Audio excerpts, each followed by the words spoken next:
awful. So, okay. I can't stop touching it. Are you okay? She asks. She's Autumn Vanderlei, consort to the vacuum king of the Midwest. All lips and lashes, she pouts and bats from across my desk. In her mind, it's all business, but her face has other ideas. Operation, flirt.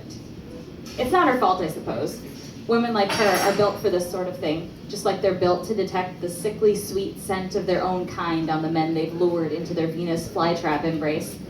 She leans forward and her rouge-dusted chest waves hello. I struggle to keep my hands still, but the way her shoulders swivel only make it harder. I keep my hands in my lap and my chair as close to the desk as possible in case she gets the idea to peer behind the curtain. Not that she's looking. It's the king who's got a wandering eye. I'm fine, I say. Why don't you start from the beginning?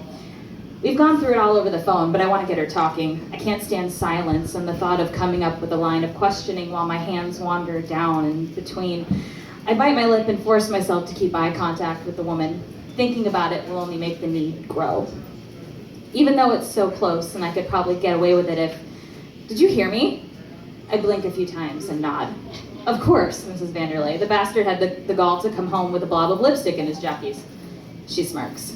He thinks I wouldn't notice. I'm not a bad wife, you know. I just get so bored. He never lets me come along to his conventions anymore. Not since the Dustbuster incident. I mean, how was I supposed to know it had that kind of power? She snorts. Ask me, I did the poor man a favor. Doesn't have a third nipple anymore, does he? Then she starts in on all the wrong the king's done her. The tone of her voice sharpens with each new transgression, and it's all I can do to keep from flipping the desk and exposing myself just for the distraction. Mrs. Vanderlei, miss, she snaps. Might as well start getting used to it. Not that I'm going to give up the name, mind you. I worked for it. It opens doors. And legs, I think. It's the missus that'll have to go, she says. Funny, I think. That's probably what the others said. I ask for recent photographs, license plate number, anything she can give me to lessen my legwork. Cases like this, they've already got a file started, ready to hand over in all their self-righteous anger.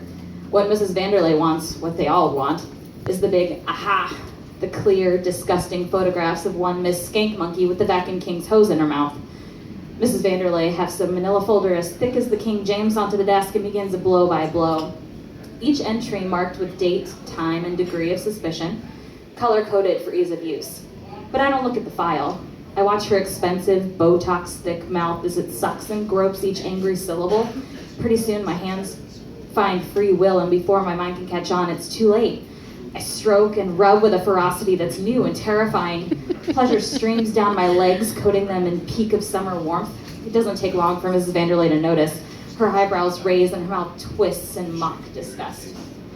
I'm past apologies. I match her stare, hand moving in rhythm until she slams the folder closed.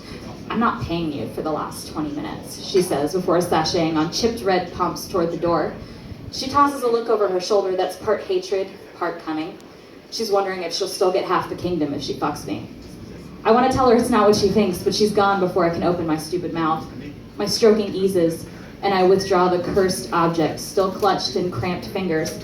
A bent length of metal rescued from the recycling outside my childhood home. It's curled at one end, easy to clamp between the legs. The shaft is smooth from my abuse. Sometimes when my brain is fried and the world sits on my kidneys, I need to touch it. The doctor calls it a compulsion, says I have anxiety. He's not wrong. This job gets to me sometimes. But I really ought to start keeping the thing in a drawer. Thank you.